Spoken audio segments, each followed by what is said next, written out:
Hello दोस्तों, आप सभी का स्वागत है हिस्ट्री 20 MCQ सीरीज़ में। दोस्तों, मुझे ड्यू टू बिजी शेड्यूल हमें रात में ही टाइम मिल पाता है आपके लिए वर्क करने का। सुबह मैं करंट अफेयर्स बनाता हूँ, उसके बाद फिर अपना पर्सनल काम रहता है। तो चलिए शुरू करते हैं। आज का टॉपिक हम लोगों का किसान आंदोलन स्वराज दल। जो पहला क्वेश्चन है, निम्नलिखित में से किसने उत्तर प्रदेश में ऐतिहासिक एका आंदोलन का नेतृत्व किया था? तो इसका आंसर हो जाएगा मदारी पासी। मदारी पासी के द्वारा जो अवध रीजन है, यानी उत्तर प्रदेश का हरदोई, बहराइच, सीतापुर आदि रीजन में जो लगान में वृद्धि की गई थी, उसके खिलाफ में अवध के किसानों के द्वारा यह आंदोलन चलाया गया 1921-22 में, और इसके नेतृत्वकर्ता थे मदारी पासी। नेक्स्ट क्वेश्चन है, वह कौन क्षेत्र था जहां बाबा रामचंद्र ने किसानों को संगठित किया था? तो बाबा रामचंद्र के द्वारा किसानों को अवध रीजन में संगठित किया गया था।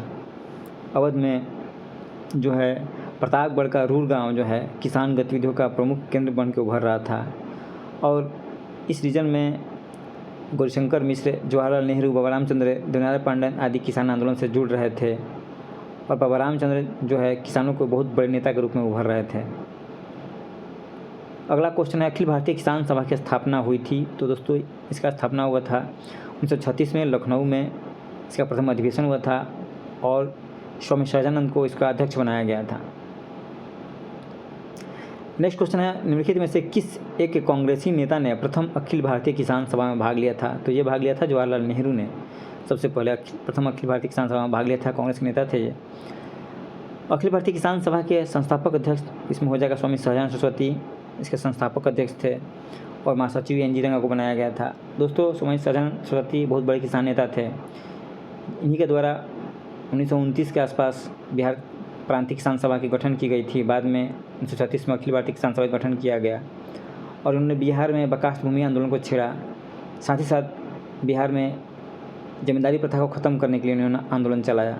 तो ये बहुत बड़े किसान नेता थे। इन्होंने हुंकार, भूमिहार ब्राह्मण जैसी पत्रिका भी निकाली, और हाल फिलहाल में जो बीटा में एयरपोर्ट बन रहा है, इन्हीं के नाम पर इन्हीं के नाम पर रखने का डिमांड किया जा रहा है।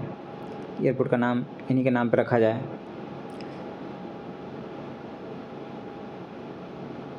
नेक्स्ट क्वेश्चन, लखनऊ में स्थापित अखिल भारतीय किसान कांग्रेस के महासचिव के रूप में निम्नलिखित में से किसे चुना गया? तो हो जाएगा NG रंगा, क्योंकि अध्यक्ष तो बनाए गए थे स्वामी सहजानंद सरस्वती, और महासचिव के रूप में NG रंगा को चुना गया था। ये रहा उनका इमेज। अगला क्वेश्चन, निम्नलिखित सत्याग्रहों में से किसका नेतृत्व महात्मा गांधी ने नहीं किया था? तो दोस्तों, इसमें भारत छोड़ो तो होगा ही, बारदोली नहीं होगा, क्योंकि बारदोली सत्याग्रह में, बारदोली जो आंदोलन हुआ था उसमें इसके नेता थे सरदार पटेल। सविनय अवज्ञा जो है वो होगा, खेड़ा होगा। आंसर हो जाएगा B, बारदोली। बारदोली सत्याग्रह, इस आंदोलन का नेतृत्व सरदार वल्लभ भाई पटेल ने किया था, और उनके सफल आंदोलन के परिणाम स्वरूप सरकार ने जो 22% की लगान बढ़ोतरी की थी, उसको घटा करके 6.03% कर दिया था। तो ये उनकी जीत थी। बारदोली तालुका में भू राजस्व के निर्धारण वृद्धि में जो बारदोली सत्याग्रह का मुद्दा था, कितनी थी? दोस्तों, 22%। अभी बता ही गया कि जो सरकार थी वो लगान में 22% की वृद्धि कर दी थी, जिससे किसानों ने इसके खिलाफ आंदोलन कर दिया, और बाद में एक आयोग बनाया जाता है, ब्रूमफील्ड आयोग, जिसके द्वारा लगान को घटाकर 6% कर दिया जाता है।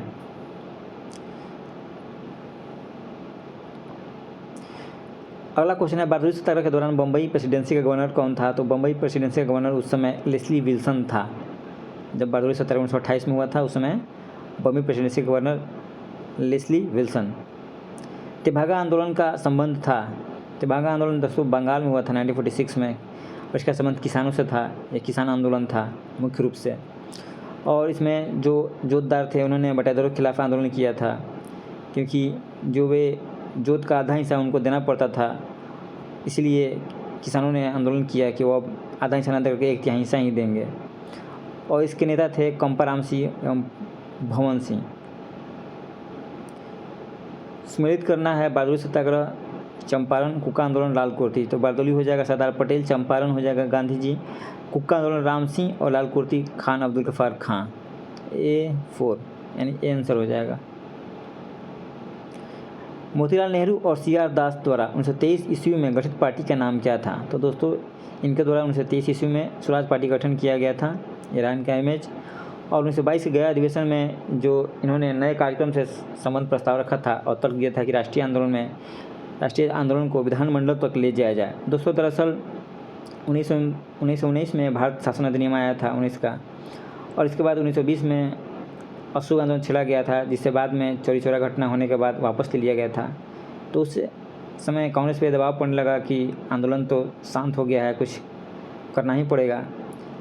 तो जो ये सीआर दास मोतीलाल नेहरू थे, इन्होंने ये कार्यक्रम में गया अधिवेशन में प्रस्ताव रखा कि जो राष्ट्रीय आंदोलन को विधानमंडल तक ले जाया जाए, वहाँ पर सरकार पर दबाव बनाया जाए, सरकार पर दबाव बनाकर अपने फेवर में काम किया जाए।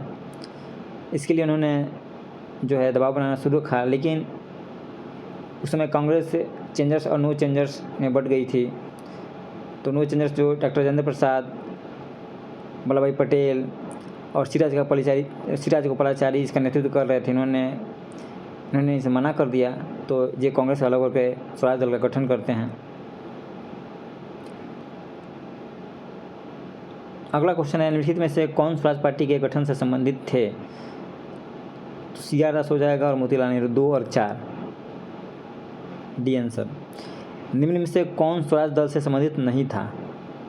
मोतीलाल नेहरू थे, श्रीनिवास अयंगर थे, ये भी थे, राजगोपालाचारी ये नहीं थे, अभी तो डिस्कस किया कि राजेंद्र प्रसाद, सिराज गोपालाचारी और सरदार पटेल ये नो चेंजर्स में थे। ये नहीं चाहते थे कि विधानमंडल में जो है जाया जाए और वहाँ पे आंदोलन को सरकार पर दबाव बनाया जाए। तो इसमें आंसर हो जाएगा राजगोपालाचारी।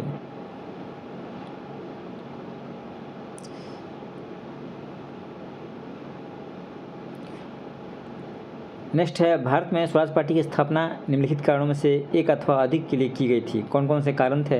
गांधी जी द्वारा अशोक आंदोलन को वापस लेना बिल्कुल सही कारण है। काउंसिलों में प्रवेश कर तथा उन्हें काम न करने देकर 1919 के भारत शासन अधिनियम का उच्छेदन करना, ये भी सही है। ब्रिटिश सरकार द्वारा दमन, ये सही नहीं है। भारतीयों द्वारा इस आशय की अनुभूति कि उन्हें प्रशासन का अनुभव प्राप्त करना चाहिए, ये बिल्कुल नहीं है। तो नो चेंजर्स हमेशा दबाव बनाते थे कि आप विधानमंडल में जाइएगा, प्रशासन ही काम कीजिएगा, तो आप भी वैसे ही बन जाइएगा, प्रशासन की तरह आपका भी नज़रिया बन जाएगा। तो इसमें 1 2 ही है, 1 2 हो जाएगा, इसका आंसर बी हो जाएगा। जो निर्वाचन में स्वराज दल गए तो उनको मध्य प्रांत में और बहुमत मिला था, संयुक्त प्रांत बम्बई और बंगाल में इनको प्रधानता मिली। वर्ष 1929 में जारी किए गए दीपावली घोषणा पत्र का संबंध था, तो इसका संबंध था डोमिनियन स्टेट से, क्योंकि जब 1931 में जब लॉर्ड इरविन के साथ समझौता होता है तो उस समय वो मान लेता है कि भारत को डोमिनियन स्टेट का दर्जा दिया जाएगा। तो ये घोषणा दिवाली के आसपास की जाती है, इसी को दीपावली घोषणा पत्र कहा जाता है, जो डोमिनियन स्टेट से संबंधित था। अगला क्वेश्चन है, निम्न में से किसने स्वराज पार्टी का निर्माण के लिए कांग्रेस के अध्यक्ष पद से त्यागपत्र दिया था? तो कांग्रेस के अध्यक्ष पद से इन्होंने त्यागपत्र दिया सीआर दास ने। 1922 के गया अधिवेशन में इनको कांग्रेस का अध्यक्ष पद बनाया गया था। बाद में ये स्वराज पार्टी का निर्माण करने के लिए कांग्रेस के अध्यक्ष पद से त्यागपत्र देते हैं और इलाहाबाद में 1923 में स्वराज पार्टी की स्थापना की जाती है। नेक्स्ट है, स्वतंत्रता पूर्व भारत में निम्नलिखित में से किसने केंद्रीय विधानसभा से स्वराज दल का समर्थन किया था?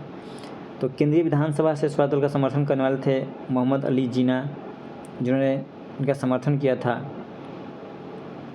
दरअसल स्वराज दल दोस्तों इलाहाबाद में इसका गठन किया गया था, परंतु कांग्रेस के अंदर के एक समूह के रूप में ही इसका काम करना था। इसने कांग्रेस के कार्यक्रम को ही स्वीकार किया, परंतु एक बार छोड़ करके ये दल काउंसिल के चुनाव में भाग लेगा। केंद्रीय विधानसभा में स्वराज दल का समर्थन मोहम्मद अली जिन्ना के द्वारा किया गया। तो आज के हिस्ट्री 20 MCQ इतना ही था। Thank you.